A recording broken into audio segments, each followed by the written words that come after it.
Hello everyone and welcome back to another video. Today I'm here with Getsui, someone I met in Discord in the Charles 2 Discord server, and we're going to talk a little bit of philosophy today. So do you want to introduce yourself, tell them a little bit about you and what you do? Yeah, sure. So my name is Getsui. I am the moderator on Charles 2's Objectivist Discord. And I also have a YouTube channel called Philosophy on Earth. Haven't been too active on it yet, but I'm hoping to change that in the future. So, and I saw some of Garrett Mayer's. It's Mayer, right? Yep. Yeah. A lot of mispronunciations though. Sure. Saw some of his videos, and I figured why not have a chat with him today. So. All right, for sure. So I guess do you want to just start telling a little bit how you got into objectivism and different things? Really? Yeah. I mean, really the first thing was I think a lot of objectivists are they tend to be they start religious and then they somehow find objectivism at some point, and that's what happened for me. I was very devout, very religious, very Christian growing up. Took it very seriously.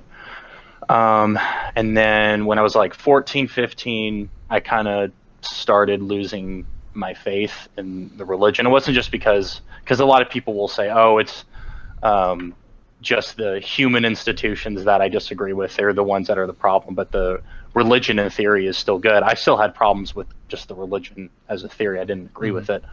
So that's where a lot of those doubts really began. And then later on in high school, I found Christopher Hitchens and listened to a lot of his debates and a lot of his, lectures, I guess you could say, regarding like Christianity and everything therein. And then later on, I encountered Rand. I did speech and debate for like a 4 or 5 month period. And a lot of the people there were, interested in Rand's ideas and would actually use her ideas in their debates and in their, how they would like structure things.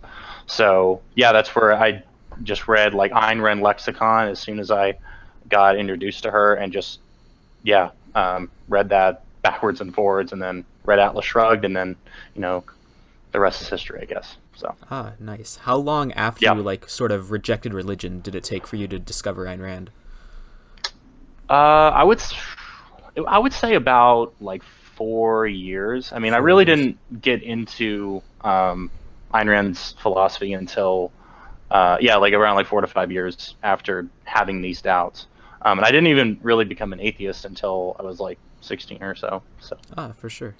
I guess then to an extent we have very similar histories with this, like the whole starting out fairly religious, and a lot of people, I think most people who've seen my channel know quite a bit about my background. And actually what's interesting is some of my first encounters with Rand were through like a debate class that I was in, where I would basically like do this sort of it was Lincoln Douglas debate, because I would do it by myself basically, and then because I didn't really want to rely too much on other people or have like partners with it, and I just wanted to talk philosophy and do that sort of stuff, because I was still pretty interested in the philosophy behind things. And then I heard of Rand because my debate teacher would like mentioned her like jokingly a couple times, I think, or mentioned her as like other people in the debate team would hate on her and make memes about her. So I mean, that was like, actually there were a few times where I would make a few jokes about Rand and like say, oh, this is the person who advocated selfishness to one of my friends, and just laugh it off like, oh, how crazy. And then little did they know, did they inspire future objectivists? So jokes on them. What sort of things, I guess, attract No, but I think you can go ahead. Yeah, sure. But I think part of the reason why a lot of objectivists start out religious is they take ideas seriously, and that's the ideas that they're given. So, people that don't take ideas seriously, or they have all these contradictions in their own philosophy or their own worldview, they don't take ideas seriously, and they don't pursue that any further. So I think the people that are most consistently religious, at least younger, will actually find themselves in a way, embracing these ideas consistently in the future. At least that's one thing I've noticed about objectivists is that they start religious and then they fall away from it. Yeah, that's definitely the case with me, at least. It's like there's this sort of like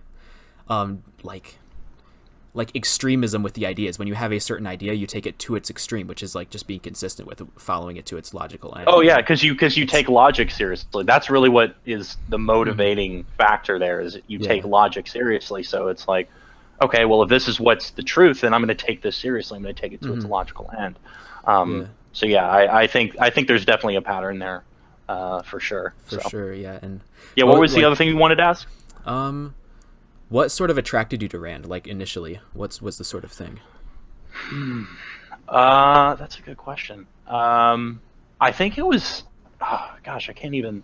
I think it was just really how everything. It was just a coherent philosophy. I mean, I was leaning more libertarian, but I didn't really understand. You know, there was no metaphysics, epistemology, or anything like that. But I wasn't really too interested in that at the time. But just looking at a lot of the things she had just on Ayn Rand lexicon, everything seemed so clear and concise, and I knew that this person had something to offer, and that's what really inspired me to continue learning from her. Now, it took a long time, and I still made a lot of mistakes on the way, still journalistic, but that's what really, you know, drew my interest at first, was realizing that this person has something really valuable to offer, and I could even see that before I even studied her at great length. Yeah, that's for sure. That's definitely the case. So did you read The Fountainhead or Atlas Shrugged first after discovering who Rand was? Yeah, I read Atlas Shrugged first, actually. Yeah, so that was, I guess.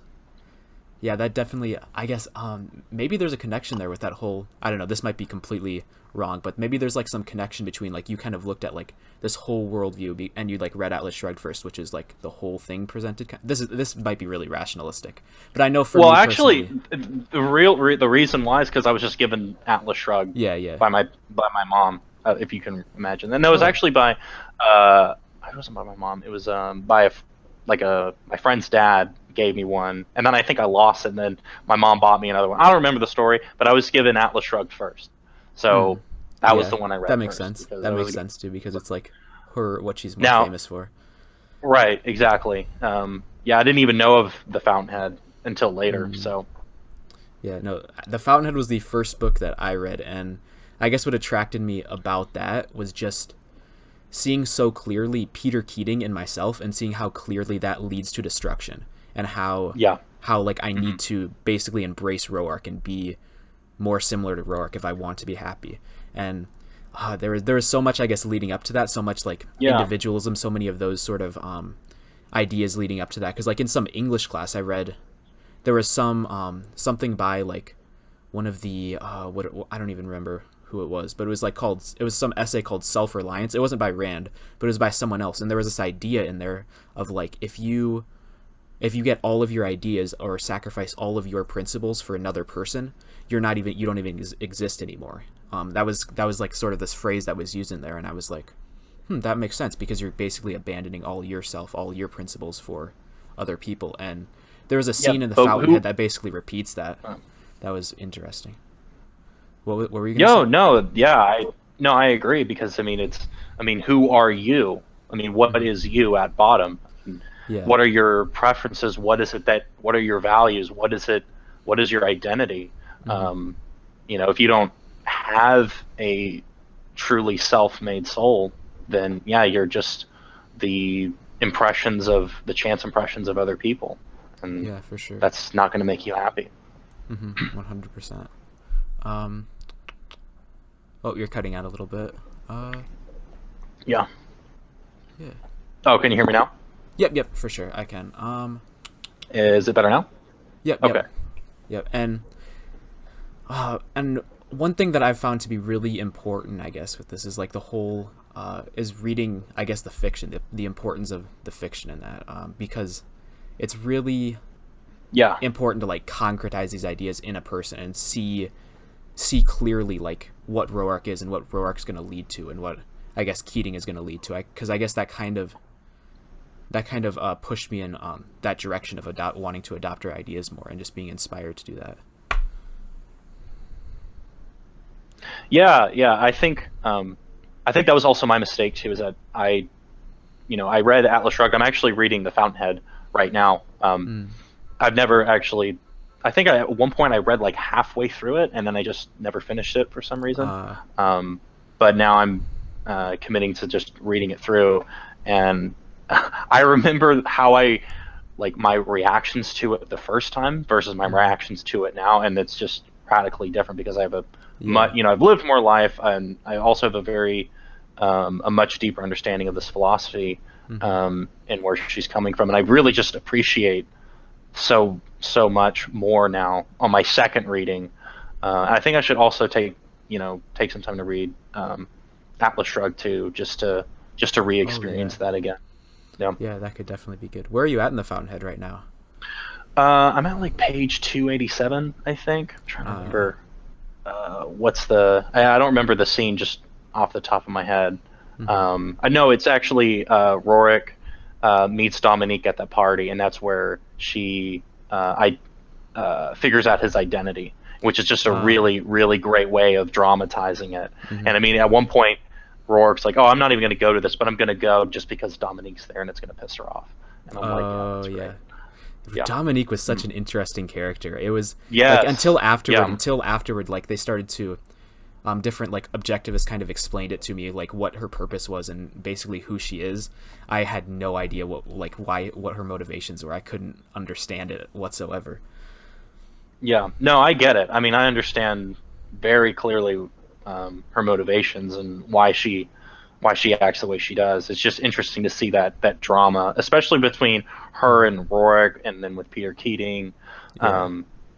It's very well done. So anybody that says that, has these trite like criticisms of Rand, that she's not a good writer, I just dismiss that. So. Oh yeah, that's definitely what you should do. I remember there were so many examples like in The Fountainhead where I just had these super like emotional, like I like stood up on my bed and like almost yelled like, "What are you doing, Peter Keating? You're going to destroy your own life." It's like I would get so emotional at some points in that book, but just like passionately. I've thrown sort of Atlas Shrugged when my first time I read it. Because I was still religious at the time, or had those contradictions, and they were so selfish and so just antithetical to everything that I understood at the time. I don't even remember the scenes, but I just remember throwing the book. I wish I could remember the scene, but I remember having a very visceral, emotional reaction to reading these novels. So, it's like she writes her ideas so like clearly, and you can see the consequences of them so clearly in the way that she writes and the way she like elaborates on them. So like if for someone who kind of agrees with the ideas, it's like a very passionate positive response, but for someone who disagrees, they can still, if they're honest, can most likely see that like what these ideas entail, because they're laid out so clearly, and that it leads to those sort of visceral responses. Like Euron talked about a similar thing. He got very angry reading The Fountainhead. I think I don't remember if he said he threw it or not, but I think I know he got very angry. I think he did actually at one point throw the book. I don't know the exact. Don't hold me to that, but I'm pretty sure he did. Cool. All right, and we're back. We had to pause it for a little bit, but it's all good. We'll get right back into it. Had some technical difficulties. So I know you are one of the moderators on Charles II's server, and this is probably like the fact I'm having you on probably will make a few people mad. I don't know. We'll see what happens when it goes up. It should be interesting. Yeah, it'll probably make a few people mad. So yeah. But you are someone who very much likes to defend Charles II in regards to the whole thing, and you're one of the few people that I've actually interacted with that have made like a full defense of him, and like very much without much I don't know the word I'm looking for. Without much compromise or without much nuance was the word I was going to say, but I guess both words both words have sort of a positive or negative connotation depending on if you say them. So I mean, what is your position on Charles II and the whole drama thing? Sure, sure. So, I mean, my position is I think he had an honest evaluation of Rucka. I think that he stated it clearly. I don't, the main argument against him was that he was dishonest or was hypocritical in um, in his evaluation of Rucka. But if you look carefully, there is no hypocrisy there. He just straightforward said, he thinks that Rucka's music's nihilistic filth. Now, you can agree or disagree with that, but I disagree. Him saying, sure, that's fine. Yeah. Him saying that does not endorse any hypocrisy, and even if it did, that would not make that argument untrue. So I think for Rucka to just, pounce on him for that and make a flurry of videos, all of which I've seen, just casting aspersions on his character, I think is just horribly unjust and dishonest, and I don't think he should have done that. So what are your major issues with those videos apart? Because from like my experience with those videos, like watching them, it seemed that he was just pointing out instances of Charles II saying things that were somewhat contradictory to what he said in his other video. Like he basically said that Charles II said that he liked the racial humor. He said very positive things about the history of philosophy rap, and then sort of seemed to contradict that in his like objectivism humor, like his talking about Rucka video. So how do you right explain that? Yeah. Well, if you look at all of those instances, Charles talks about, I think he mentions his ability to rhyme, and he also mentions like, yeah, you know how to do that, you know how to structure things in such a in such a way musically. He also mentioned that he liked racist jokes, because it lampoons racism. It attacks racism. I mean, that's what humor does. It steals the metaphysical value out of something. So if you're stealing the metaphysical value out of racism, that's actually very good, because racism is irrational and ought to be laughed at. So Charles was talking about those things, those particular aspects of his music in isolation. He never gave a full coherent, or not, maybe I shouldn't say coherent, but he never gave a full assessment or evaluation of Rucka's music once. So I mean, he did say that the philosophy one was good. He said, I mean, yeah, I don't want to make this like a super long or like debate sort of thing where I go and find like quotes and stuff like that. But he did overall evaluate as good. Yeah, I know I think at one point he liked, I think on Twitter he liked it at some point, but I think the main thing there is Charles has a problem with really caring about his sanction, and I think the reason for that is because he says it explicitly, he doesn't believe that his kind of people exist in the world. So the reason why you would care about your sanction, the reason why you would care about what it is you're appraising, is so that those people that would most respond to that, your philosophical integration, what it is you offer, your value, aren't turned away. So it's the same thing like with Howard Roark, right? Like he doesn't take the easy jobs that are available, even though they're lucrative, and he would have to compromise his values, he'd have to compromise his vision, but he chooses not to do that. He chooses to go work at a quarry and continue doing what he needs to do to finally produce those magnificent buildings in his own vision. But with Charles, he just doesn't. He's just lost hope, essentially, in a lot of ways. So I think that's why he doesn't. That's why he was so hesitant to actually giving a full evaluation of Rucka's music, and or at least that's what I speculate. I don't want to psychologize or anything. And I also think that he just realizes that his people are so few. Now, I don't think they don't exist. I think they're very rare, and I still think he should take his sanctions seriously. So the only thing I would critique him on, or really, or if anything, is that I think he should have been a lot more stringent earlier and given this evaluation earlier, rather than wait 6 or 7 podcasts later. But the reason why is because he's pessimistic about the future, which I do empathize with that, because things are very bad. So I don't hold him too much account for that.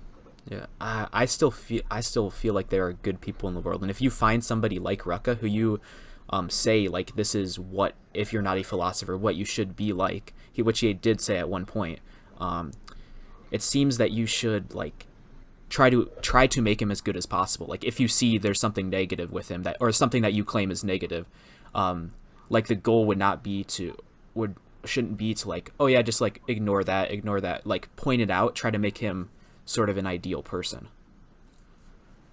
Point like if make like, who, like since Charles was like not a fan of Rucka's music, he should have said that earlier on and tried to like point that out. And if Rucka was honest and like and basically heard this criticism, they could discuss this sort of thing. But the issue is, why I can understand a lot of Rucka's anger is just the fact that he seemingly endorsed his music early on, but he kind of after I guess endorsing it just went a full 180. That's what it looked like from I guess most people's perspective.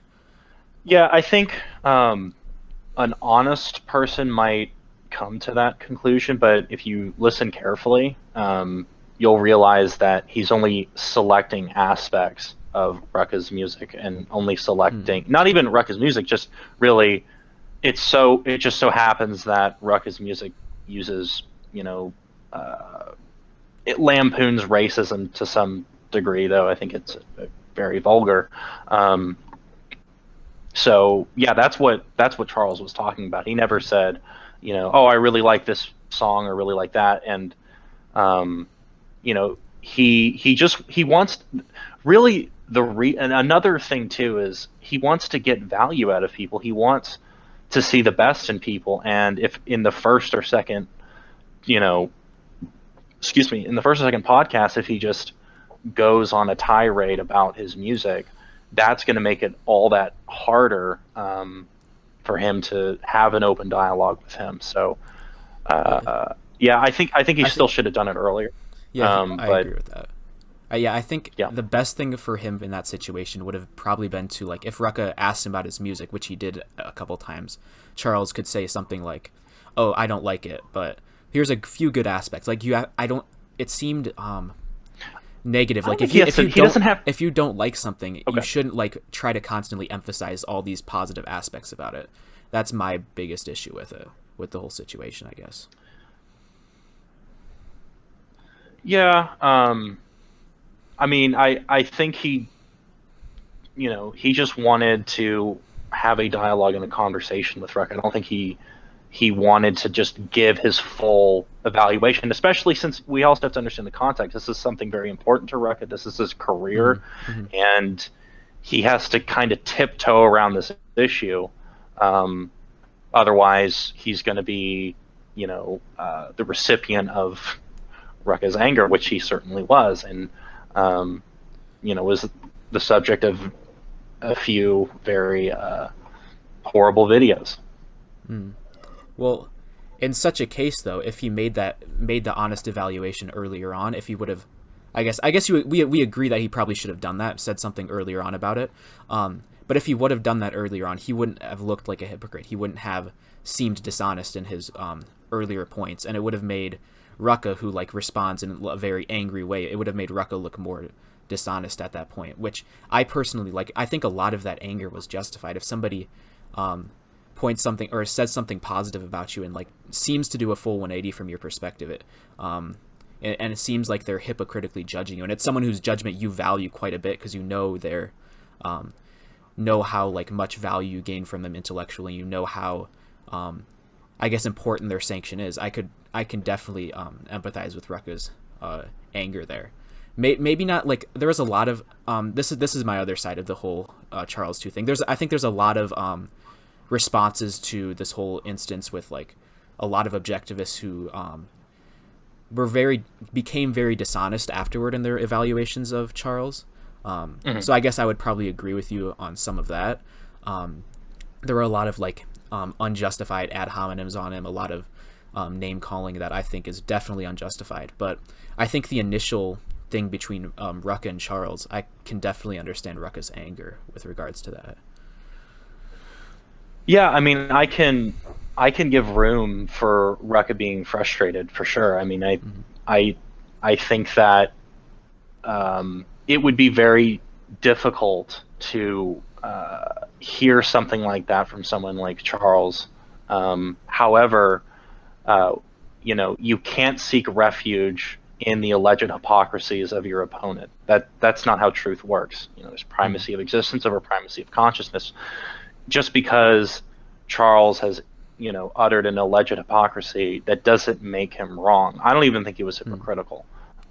I don't think he gave, again, back to what I was saying before, he just didn't assert his sanction, and a lot of that just had to do with his pessimistic view of the world, and I think a lot of that's very much justified.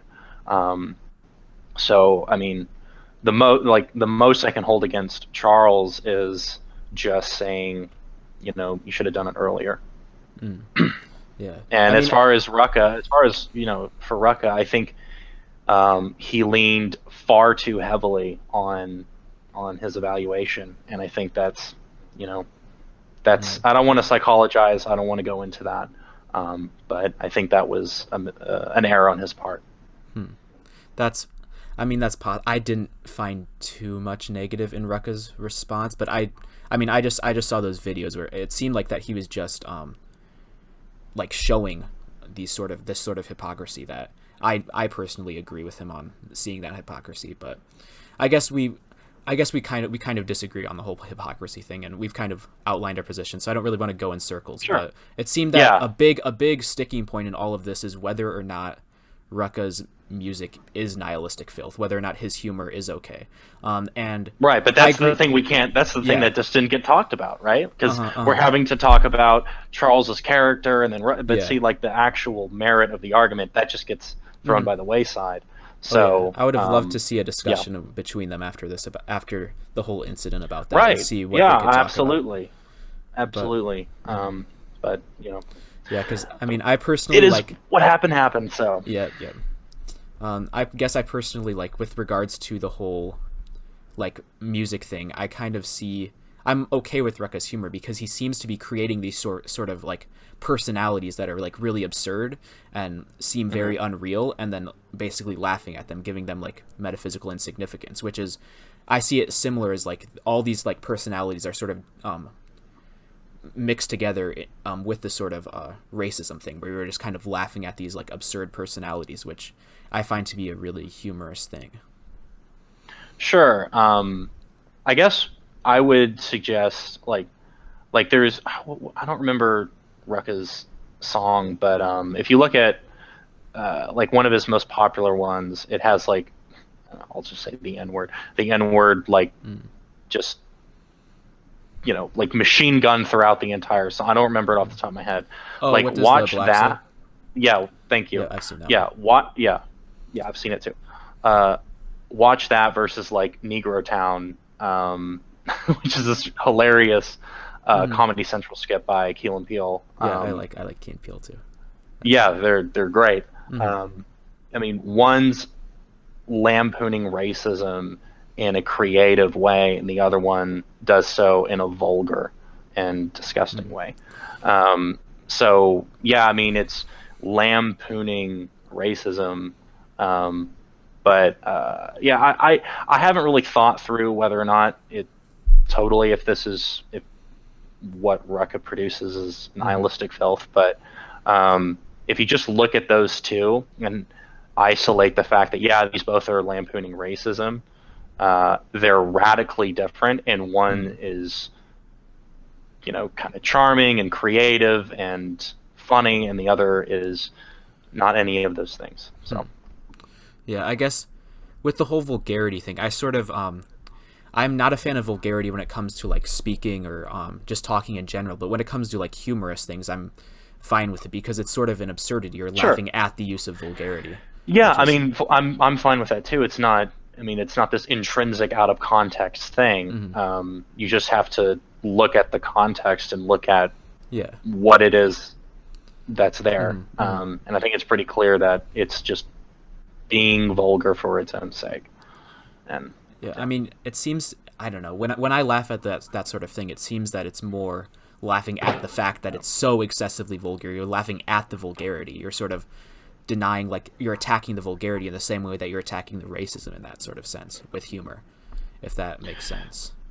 Yeah, but you should still have standards, though, right? Mm-hmm. Like, that's, I mean, nihilism really is all about destroying standards. I mean, the ultimate standard you can destroy is life itself, the standard of, life is the standard, right? That's the most nihilistic you can be. And I think, I think the reason why Charles evaluated his music as nihilistic filth is that it's using music to destroy the standards of music. In the same way that, say, like Pollock, that like he uses color and he uses form and uses all of these things, but then he calls just a random smear art. Well, that's just nihilistic because you're saying something that ostensibly isn't art is art. In the same way you're saying something, oh, well, I'm attacking the vulgarity or I'm as an end in itself. Well, what you're really doing is you're undercutting standards. And that's nihilistic and that's wrong and you shouldn't do that. So that's I guess I understand your perspective on that a little more than. I mean that's where I think Charles is coming from on that. I guess my reason for disagreeing, because I guess the way that I perceive it, the way I sort of laugh at it, I could see it being used incorrectly if you're laughing at it sort of undercutting music. But for me, I guess the way that I sort of respond to that is more laughing at like the vulgarity, these characters creating this sort of racism in the music, I guess. Sure. Yeah. But I think it's important to, criticize and lampoon the racism, not, oh, let's just be vulgar for its own sake. I think those are two totally different things. I mean, that's my understanding of it. So I haven't made a full evaluation on that, and I don't really care to. But that's just my perspective on it, and that's my reasoning. So. All right. Yeah, for sure. It'd be interesting to hear Charles on this, but who knows? I know he's unfortunately absent, and I really hope he comes back. Yeah, because I do miss him, and I hope he does. So. Yeah, for sure. Yeah, even with the whole like hypocrisy thing or what I view as somewhat of that to an extent. I still want him to come back. I still see a lot of value in him, and I guess there's some people who are like super against Charles just like for everything now, which is I find that to be really absurd because I think Charles is largely an honest guy. I mean, he probably made a mistake here, at least from you would disagree with the whole mistake thing, but I think he made a mistake here, and I would just love to see him back because he offered me a lot of value. Yeah, and that's one of the reasons why I was wanting, and I'm okay with talking to you about it, because there's been other people that have come and go from the server that just want to see him destroyed. I don't understand the motivation totally, but yeah, they just despise him and hate him, and it's totally unjustified. So yeah, I think it's nice to hear somebody actually give him a coherent defense for once, and put a face to it, because I don't think there's really anybody else that's done it so far. Oh yeah, for sure. That's like sort of the like first big thing that I noticed about you, because I think we like messaged after there was something, I don't know, we messaged about Charles at one point because of something that happened to the server regarding that. I don't remember specifically, and then we talked about it a little bit, and I was like, oh, this dude is giving a defense of Charles here. I think it'd be really interesting to talk to him. And then I guess I've heard you like interact with other people in one of our other shows that you're in. Yeah, I remember that. Yeah. very yeah, interesting. and that was interesting as well. I think, I mean, I think there is some dishonesty in that. I don't know. I like the dude that we were talking with. I think he's a good guy. I think he's very young too, like me, and I think there's a little bit of rationalism in there. I don't know. With regards to the whole attack on him being under 40, so he's not a philosopher, I think that is a really like, I don't know, it seems to be a really arbitrary sort of number. Like, I get the whole idea of, I don't think it's arbitrary. I don't think it's arbitrary, like the whole fact that it's that number rather than like, why can't like sort of being more of a range, like the way that people apply it. I don't think the whole like rule of 40 is arbitrary. I think the way that it's applied by some people, like the whole point of that rule is to say that like you need to have like be at a certain age before you can consider yourself a philosopher, because you need a certain amount of experience. But if you see somebody who seems to have this experience, seems to have this sort of knowledge, but he's not 40, you can't just, it seems like very rationalistic just to take this as sort of a floating principle and just apply it to that person arbitrarily, sort of. Yeah, I don't think it's rationalistic though. I think the reason, I mean, this was Rand's standard herself, and she was looking at the culture and she found a lot of pseudo philosophers that were calling themselves philosophers, far too young, that did not know what in the hell they were talking about. So that was one thing, and then also even more than that, it's, I think even Ayn Rand herself, she needed sufficient experience to induce all of these principles, because she has to look at all these different aspects of reality. She has to look at politics, and then how does that relate back to epistemology, and then how does that relate to ethics, and then how does that relate to metaphysics, and then what about aesthetics, and how, you have to make a wide range of observations and integrations before you're able to have a coherent, workable philosophy. However, one thing I would say with Charles, and why I think he's the exception, is because you have Ayn Rand, you have Leonard Peikoff, you have Harry Binswanger, Godhelm, I think. I haven't read anything from him. But you have all of these objectivist thinkers that have consolidated the work, have taken Ayn Rand's, she had the basis, she had the foundation, and then these other thinkers have taken that and applied it to, biology, and applied it to, even psychology. I think Gina Gorland's doing a lot of really interesting work there. Though I think Charles would have a different evaluation of her. But in any case, you've got all of these really great thinkers that can consolidate all of this data and consolidate all these observations. And if you have somebody that's honest and scrupulous enough, like Charles, he can advance to that level without being at the age of 40. So that's why I think it's absolutely possible to have somebody that's a full-fledged philosopher, even as young as Charles. I think he's the exception to the rule just because of his tremendous virtue.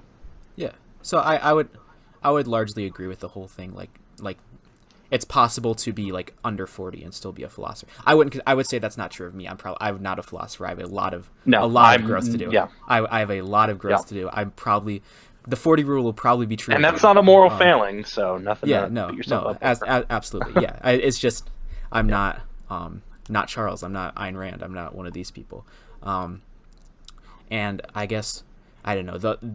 I just struck when people like basically use this premise to attack Charles and say he's like not a philosopher, and it seems really like dogmatic, and it seems really dogmatic to just take this principle and basically treat this principle kind of as this floating abstraction and apply it to Charles in the face of all the evidence to the contrary. That's my issue. I mean, I just really struggle to understand how people can come to that evaluation. I don't get that. I don't know what their motivation is for that, but it's not an honest one, whatever it is, because I think he's very much thoroughly philosophically integrated, and he understands these ideas extremely well. I think he understands it better than anyone at the Ayn Rand Institute.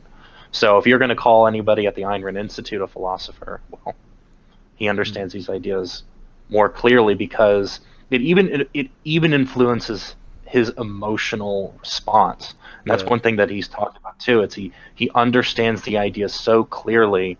He gets angry at injustice, or he gets despondent, or he gets deeply sad, or whatever, because he understands so clearly the implications of these ideas and where they their consequences traced out in reality.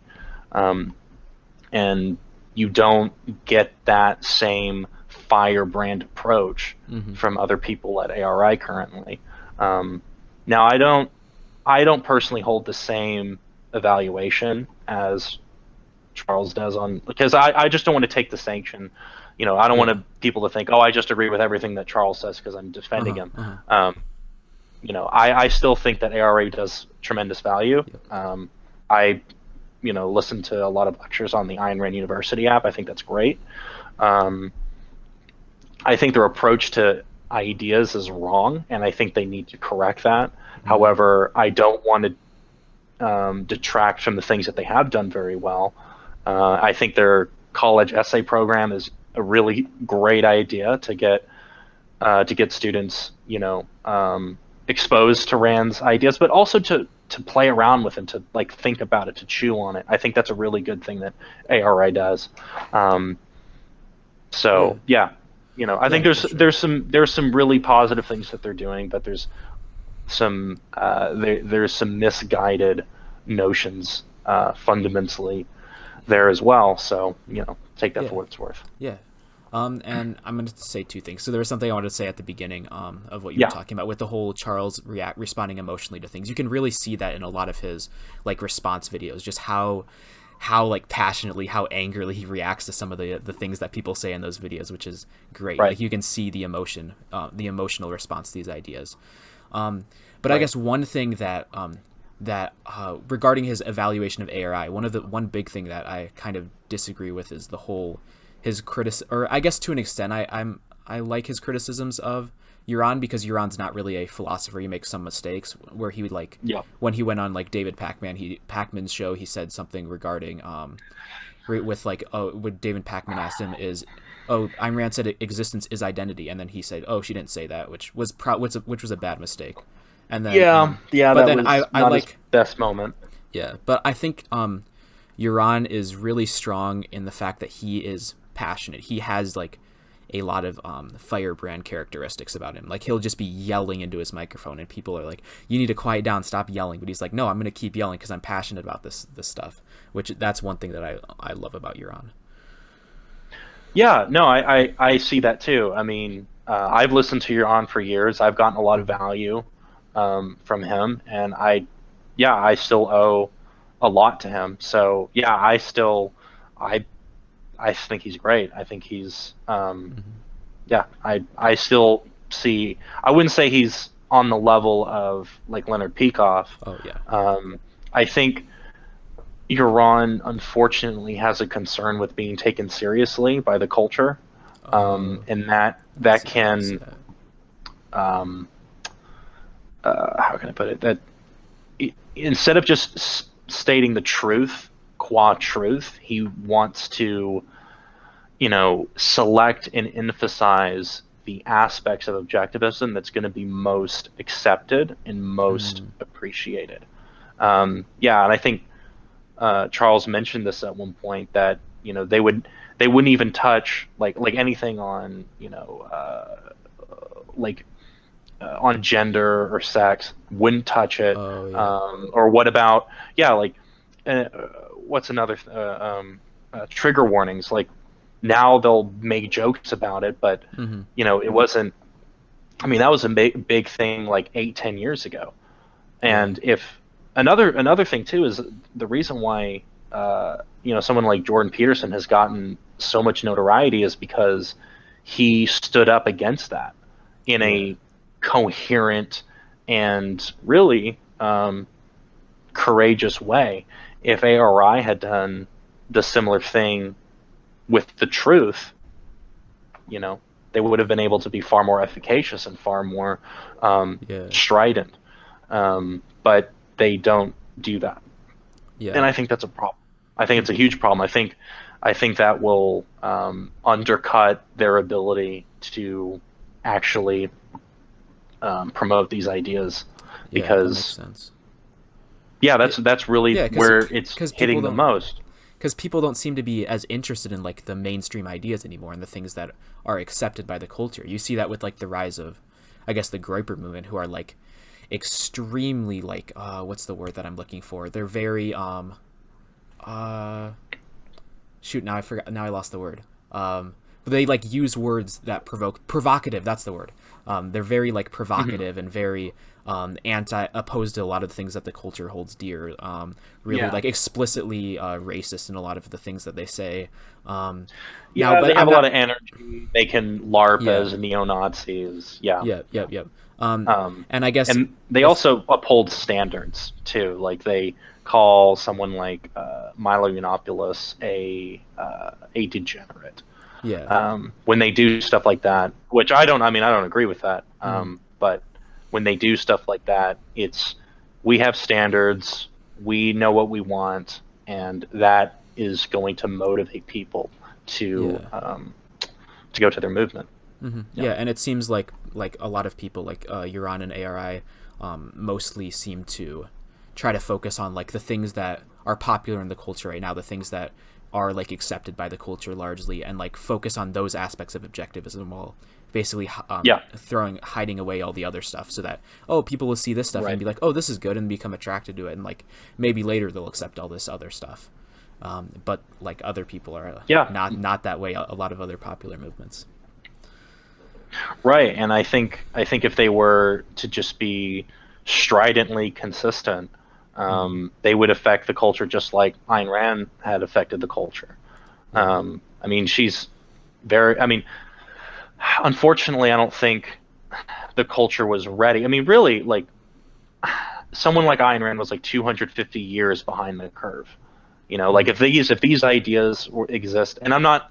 That's not a critique of her or anything, but if her philosophy was available, at the conception of this country, we would not be having this conversation right now. We would be on planet Mars. We would be on the moon. We would be living in a unbelievably better society. People wouldn't be like, just culturally, things are just so awful today. Really, like the self-abasement, the nihilism that you see. Like you've got people like self-identifying as like incels, and the whole MGTOW movement, and that's terrible. It's terrible. It's terrible. It's awful. People are all very like, it seems that a lot people are all either like short range and trying to like numb themselves constantly, like kind of drifting through life, or they like notice this and they just become like really sad and realize that and feel like there's nothing for them in life and feel like there's no women who will ever love them, and like the incels kind of, it's kind of if that makes sense. And I think it all really comes down to a lack of identity. It comes down to people not having any values. They haven't taken the effort required to determine what it is about reality that interests them most. And I think part of the reason, some of the reason why this is because of altruism. I think Charles mentioned this in another one of his videos, where, I think it was his video on the alt-right, and the reason why people don't take that effort is because, well, that's selfish. Why are you so selfish? Why are you looking to your own interest? Why are you trying to figure out what you want? Go help your sister Sally do the dishes, you selfish brat.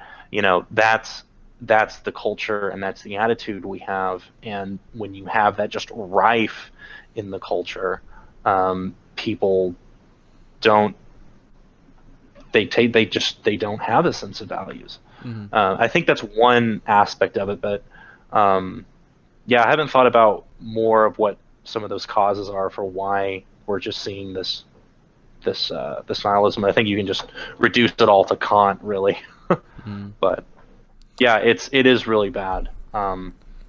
And I think, and one good thing about it, you could say that, is that it does present a good opportunity for objectivism, because I think people that, they don't have a purpose, maybe they're addicts, they've got all these living contradictions.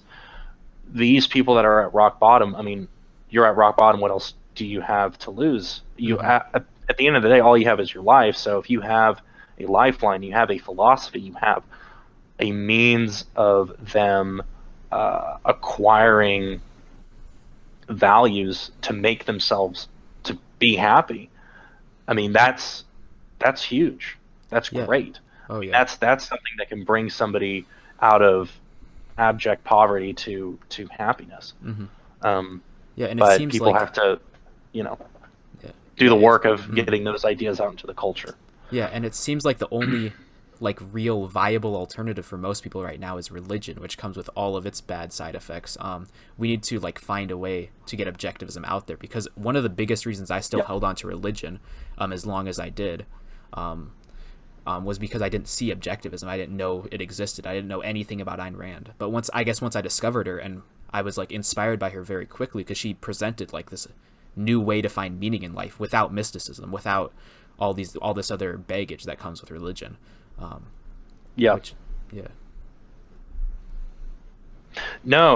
mean, I think you're right. I think a lot of people do hang on to the religion just because the alternative is, subjectivism, it's nihilism, and that's not a coherent or workable theory in practice. So, I mean, if you're a true consistent nihilist, you'll just die. You'll just blow,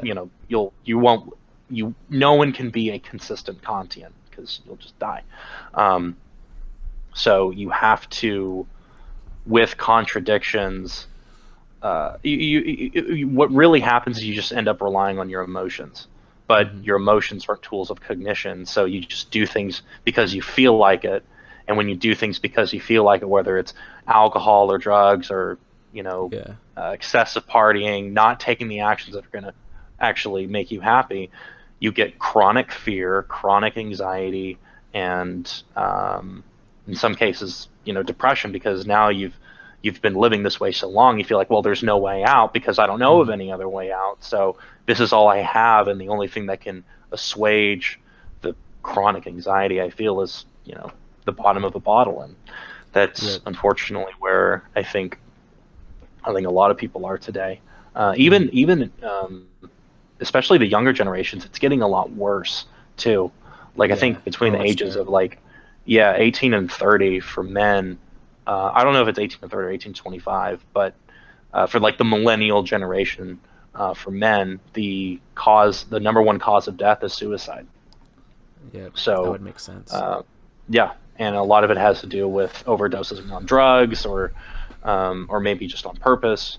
So I think that it's things. I don't know how much worse they can get. I don't want to say that. I hope this is the worst it's going to be, but it does present an opportunity. So that's one positive thing to get out of all of this. Yeah, and I mean, all the Juice WRLD dying from his overdose on drugs is such a symbol of what this culture is. Just young people with no meaning, but with lots of potential, lots of talent. Like I find him to be a talented artist. I love Juice WRLD. Sure. But he just dies because of an overdose. Just like squandered potential due to a lack of meaning, due to a lack of integration, and just numbing yourself to everything, which I see to be such a massive problem right now. Like just looking around at most people, it seems that most people are like very short term, and they just want to like numb themselves to reality, just like have all these short term sort of distractions constantly around them, and never really think long term, and never plan and think about how they're going to find meaning. I know it is really bad. Another thing that's odd too is in a lot of the music, they almost talk about it like it's with like a badge of honor. Like, man, I'm really struggling with this, and I'm taking all these pills, and it's like to talk about so openly that self-abasement, and it's totally accepted and no one's bats an eye, that to me is just crazy. I mean, that would not exist even like 30 40 years ago. Oh yeah, but sure. But today it's like, oh yeah, he's gonna be on the top Billboard top 100, or top 10 or whatever. Yeah, and I think it's almost a way for people to feel okay for not feeling okay, and I think that's also a reason why people like him get really popular. I mean, his music's very sad and very it doesn't espouse a very positive sense of life.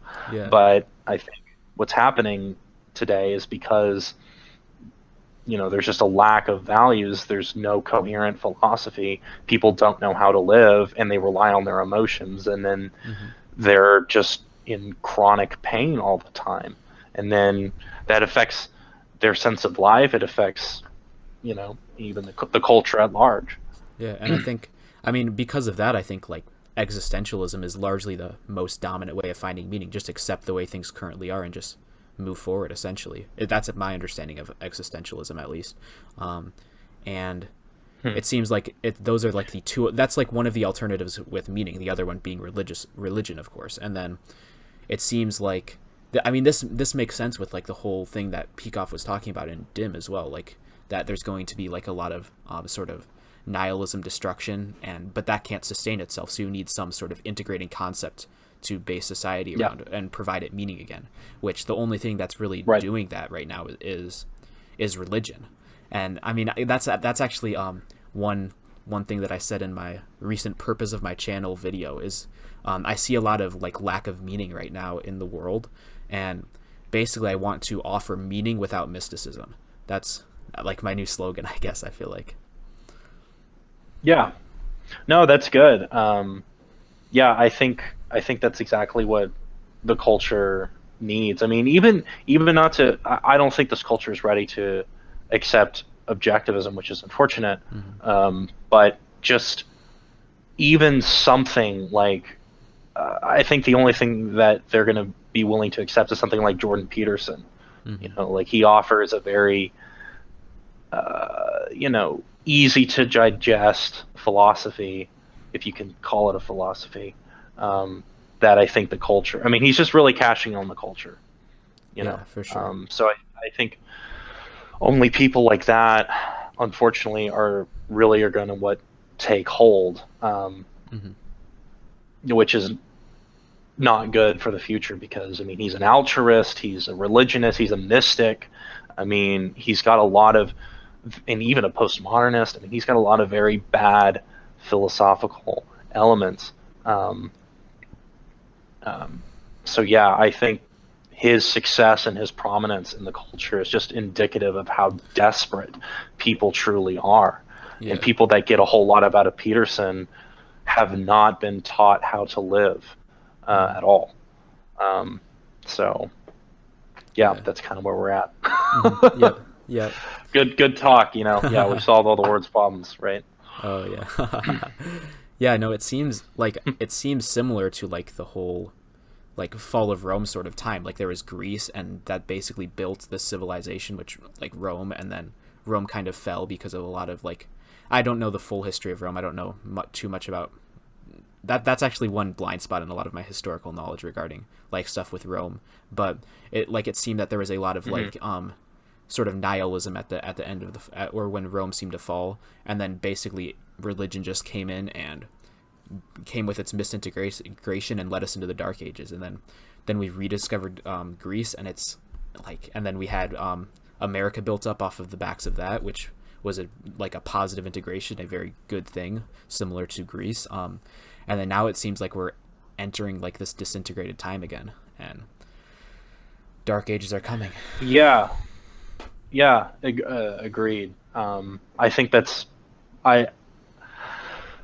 I think that the world is.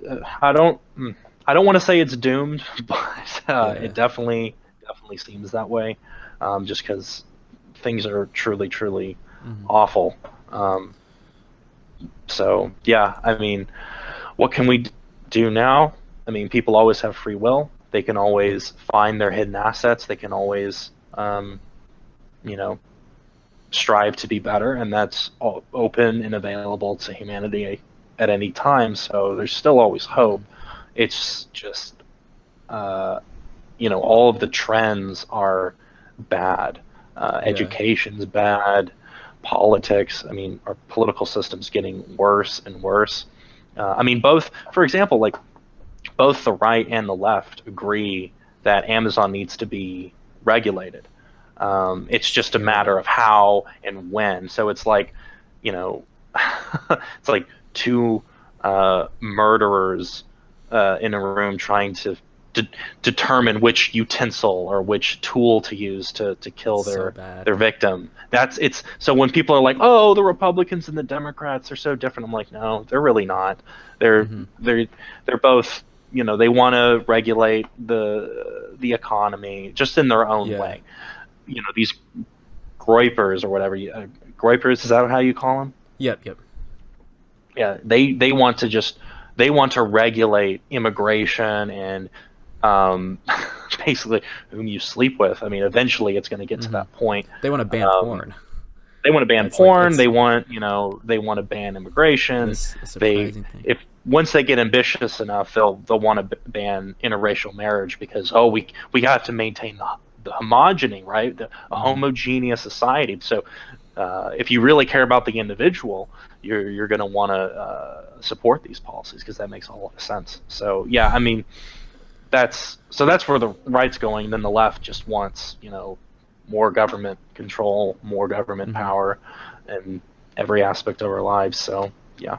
Yeah, in my debate with Patrick Casey, he was like, "Oh, these immigrants are going to come in and vote Democrat," and I said, "Why are the Democrat?" Or I said something like, "Oh, I don't agree with the Republicans though. Like, why would I support the Republicans?" I think later he called them the party of capitalism, and I didn't say anything in the debate itself because he just kept going after that, and I must have forgot about that specific phrase. But in my post debate reflection video, I was like, "Oh, the party of capitalism. Which one is that? I'm down to join that party."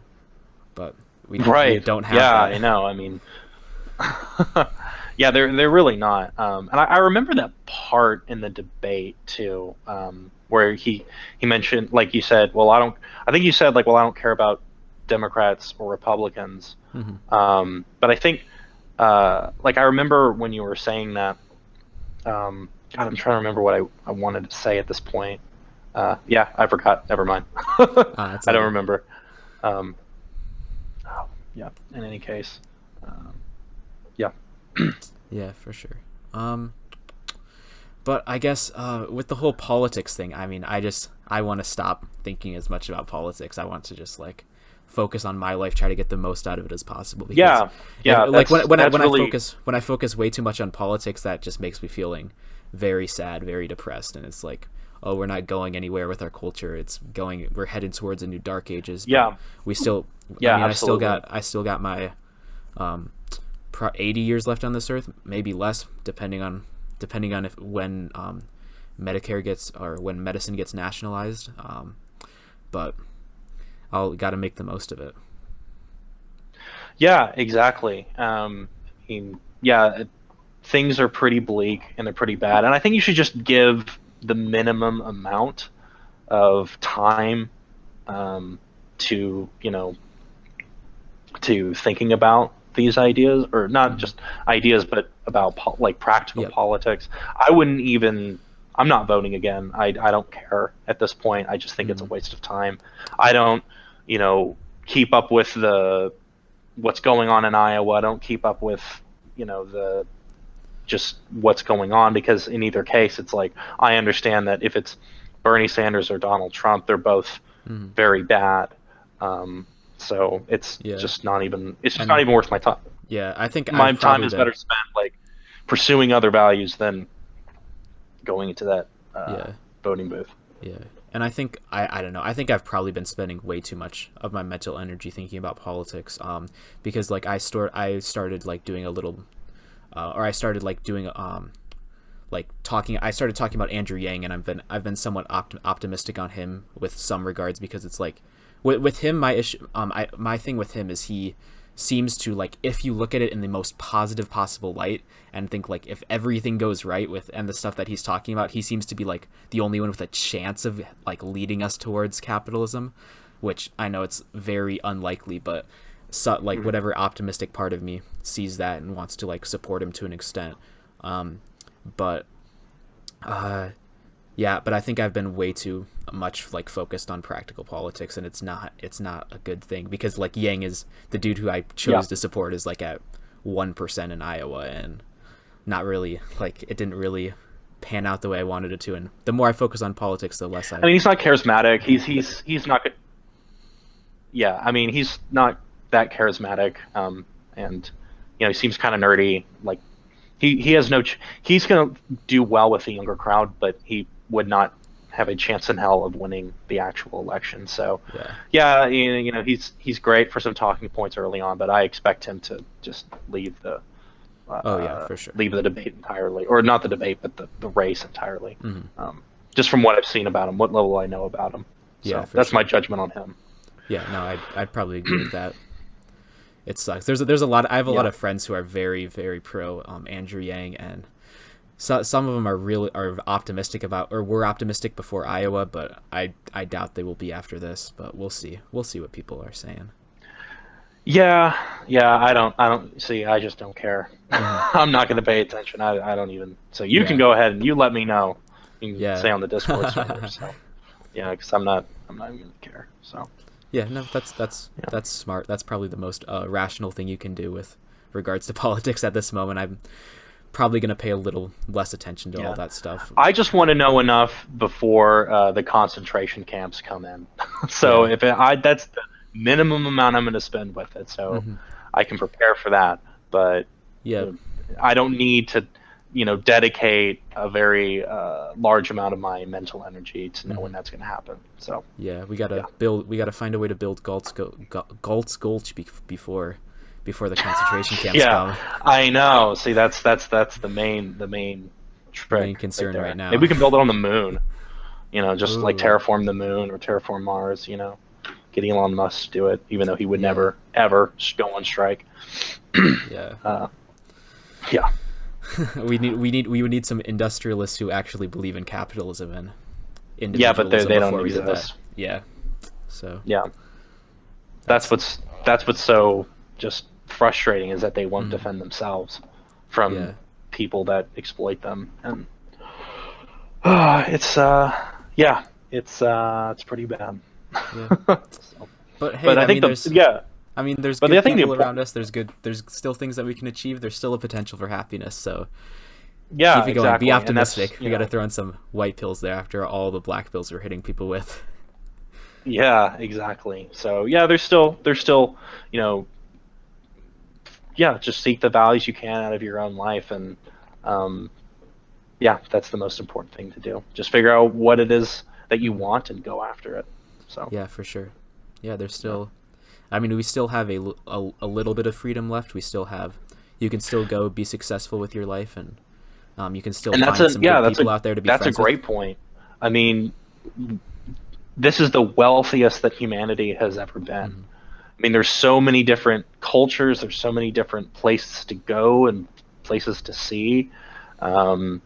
It's the worst of times and the best of times. It's crazy, but in terms of wealth and technology and what's available to you, there's still a lot you can do. And if things are so bad where you live, you can always move, or you can even move to another country if you want to. So there's still there's still so much to do, and there's so much so many positive things that you can accomplish. I think that's a good note to end on. I actually need to head out here pretty soon. So all right, for sure. It was nice talking to you, man. It was nice talking to you too. So I think it's good to end it on a positive note. For sure. For anyone who's listening. So for sure. So I think I'll just say goodbye I'll say goodbye to the video, I think, and so thank you all for watching, and I hope to see you all in the next video. Peace. All right, later, guys.